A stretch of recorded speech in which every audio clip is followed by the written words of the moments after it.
Et maintenant, question collation avec Antoine à table. Bonjour tout le monde. Oui. Moi, j'aimerais savoir si les collations, c'est vraiment important. Bien, ça va être important pour aider à compléter les autres repas de la journée, puis aussi bien juste pour le fun, donc ça va dépendre de vos besoins.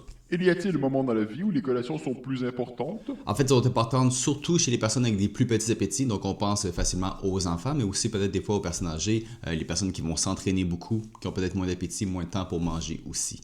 Donc, petit appétit, collation, important. Bon, mettons que j'en mange pas de collation. Je suis une mauvaise personne? Ça, c'est un peu intense, mais évidemment, non. Ou en tout cas, pas à cause de ça. Donc un adulte qui mange des gros repas n'a pas besoin de collation. Bien, ça va dépendre des repas en soi. T'sais, si jamais on a des crashs d'énergie juste après le repas ou entre les repas, peut-être que les repas sont trop gros ou qu'ils sont trop petits. Dans les deux cas, les collations, ça serait utile. C'est quand qu'on devrait manger les collations?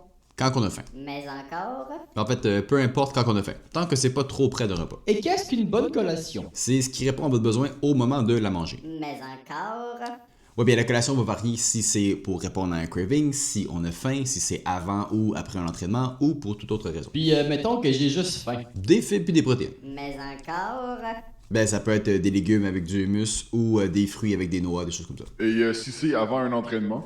Surtout des glucides. Mais encore? Bien, par exemple, ça peut être des fruits, soit en smoothie ou en jus. Il y a autre chose aussi qu'on peut aller chercher, mais ça va dépendre de la situation, de l'entraînement, puis de la personne. D'accord. Et si c'est pour une rage? Mange ce que tu veux. Mais si c'est pas santé.